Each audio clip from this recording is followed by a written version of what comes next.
নমস্কার বন্ধুরা, লাইফস্টাইল ব্লগের তরফ থেকে আপনাদের সকলকে স্বাগত। সকালবেলা এই ব্যালকনিটা এসে দাঁড়ালে মনটা একদম ভরে যায়।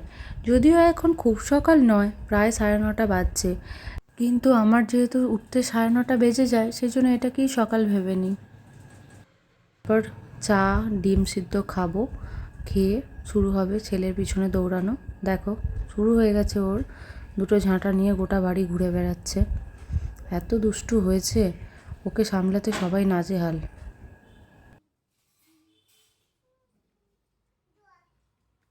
ওকে বাড়িতে রেখে আমি আর আমার হাজব্যান্ড একটু বেরিয়েছি, কিছু কেনাকাটা ছিল, তার জন্য এসেছি ভি-মার্টে। যারা বর্ধমানের তারা সবাই নিশ্চয়ই চিনবে। পারবিরাটায় আছে এই শপিং মলটি। এখানে খুব সস্তায় জিনিসপত্র পাওয়া যায়, কোয়ালিটিও মোটামুটি খারাপ নয়। তো এখানে এসেছি, আমি দুটো কুর্তি নিলাম। এখান থেকে বেরোলাম, বেরিয়ে ও বললো যা একটু আলিশার দিক থেকে ঘুরে আসি, একটু চা খেয়ে আসি। তো সেই গেছিলাম, এবার ফিরছি।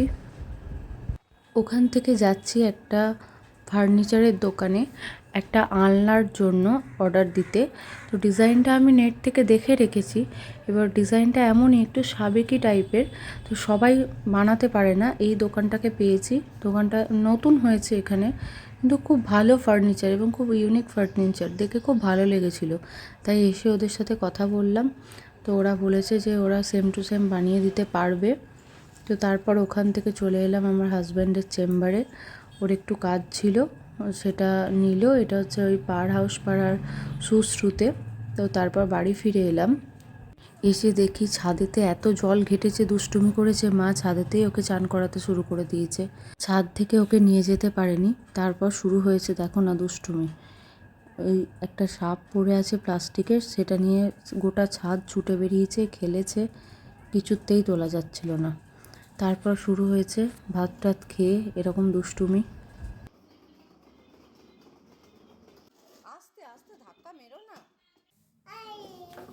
হাই বলে দিয়েছে।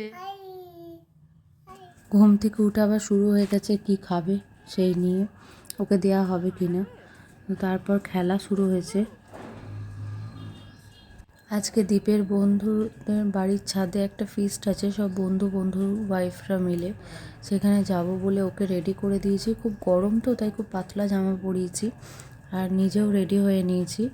তো এখন বাবা কখন আসবে, কখন নিয়ে যাবে, সেই জন্য অপেক্ষা করছে আর আমাকে একবার করে জিজ্ঞাসা করছে।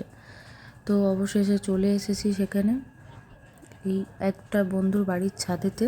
সেখানে নিজেরাই রান্না বান্না করে ফিস্ট হচ্ছে। মেনুতে ছিল বিরিয়ানি আর চিকেন চাপ। একটা দাদাই রান্না করেছে আর ও বসে বসে শশা খেয়ে যাচ্ছে। সারাদিন মাতামাতির পর অবশেষে উনি ঘুমাচ্ছেন। এখন সকাল অবধি নিশ্চিন্ত। বিছানাটার কি অবস্থা করে রেখেছে। ব্লগটা এখানেই শেষ করছি। কেমন লাগলো জানাবেন, আর কিছু ভুল ত্রুটি হলেও অবশ্যই কমেন্ট বক্সে বলবেন। ধন্যবাদ।